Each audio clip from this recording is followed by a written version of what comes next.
for getting around it and getting away from it. Transportation is not the only thing, of course, that we use energy for, but we have to be strategic about where we're going to save energy. Turning off our lights or replacing them with compact fluorescents, sure, that's a good idea, but look at how much energy usage is from lighting one's home for a year as compared with one return transatlantic flight in second class, or driving 10,000 miles in an average European car, or heating a 1,000 square foot house over the course of 1 year. We have to look at these uses of energy first, the really big ones: food production, transportation, and home heating. And we have to find alternatives, and we have to change our way of life. What are our alternatives? Yeah, we can fight for the last drop. We can say this is our birthright as Americans. We can say, as our Vice President has, the American way of life is non-negotiable. By the way, nature doesn't negotiate. We can do that, yeah, and it will be war for the remainder of our lifetimes. And we have weapons in our arsenals that are capable of ending life, higher life on this planet. We haven't used them so far, but what happens when people are starving? I would rather not go down that road if it were up to me. Should we just wait for a techno fix? After all, there's smart people in the world. I'm sure right now they're out there trying to figure out how to harvest methane hydrates from the ocean floor, or come up with some kind of Tesla device, or maybe, the car companies are sitting on some kind of patent that allows you to get 200 miles per gallon in your car. Maybe so, I don't know. I'm not sure I want to bet on that. Don't worry, technology will save you. Or shall we address the underlying ecological dilemma? Because that is what we actually are facing. The depletion of fossil fuels is just a symptom. It's a symptom of something that we have faced before in human societies, and particularly civilizations in the history of our species. And in fact, every species faces this ecological dilemma of resource depletion, habitat destruction, and population pressure in one way or another at one time or another.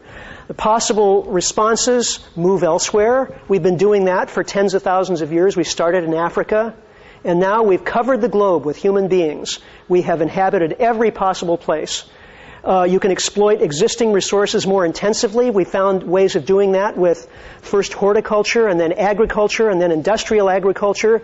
And we're up to the point where we can't exploit certain resources much more intensively than we already are. Resources like fish in the ocean and topsoil and fresh water. We've intensified our extraction about as much as we can. Find new resources? Well, yeah. If it's not fossil fuels, then how about uranium? Or how about...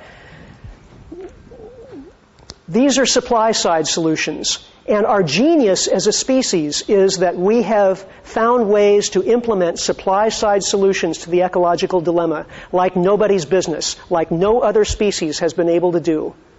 We have applied our intelligence to this task, and we have done wonders. However, problem with supply-side solutions is that in virtually every case, they're subject to diminishing returns over time. And that's the problem that we are facing right now, diminishing returns from our strategy of increasing supplies and increasing our population. Sooner or later, we have to address the ecological dilemma through demand side, the demand side of the equation. That means limiting population. I don't mean killing people off. I mean reducing the population through reducing the human birth rate. In humane ways, in democratic societies, yes, but we've got to do it as a species. Limit per capita resource use, and this particularly applies in the wealthy countries, has to start here.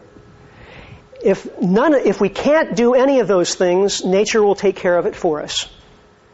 And we will be like any other plague species that expands its population, draws down resources, poisons itself with its own effluent, and dies off. We have a fundamental choice facing us, and what's really being called forth from us is simple, genuine intelligence. We pride ourselves on being an intelligent species. Well, the one way that we could prove it is by understanding the simple principles and foreseeing the consequences of our behavior and changing our behavior accordingly. It's as simple as that. I'm going to zip through these. There's no magic elixir.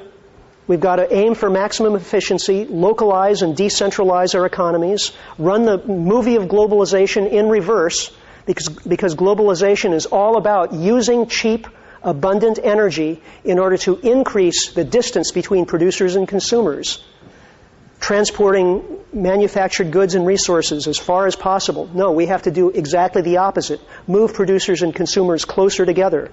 Use alternatives now, whether the market tells us we should be doing so or not. Use less and raise awareness. Talk about the issue. We have to find ways to ensure local food security, local water security, reduce our need for transportation. We have to support our local economy. Do you know who made your shoes? Foster local manufacturing of essential goods and plan for long-term emergency services.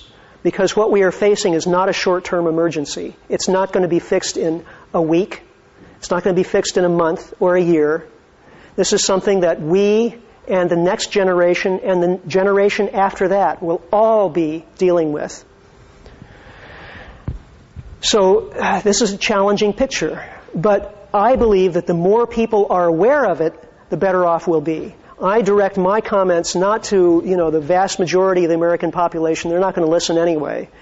But to hopefully the 1 to 2, maybe 3% of the population who are capable of understanding these facts, connecting the dots, and making some changes in their own lives. The vast majority of the American population is not going to change, is not going to want to change until gasoline is $5, $7 a gallon. Then they'll start thinking about trading in the SUV or doing whatever they absolutely have to do.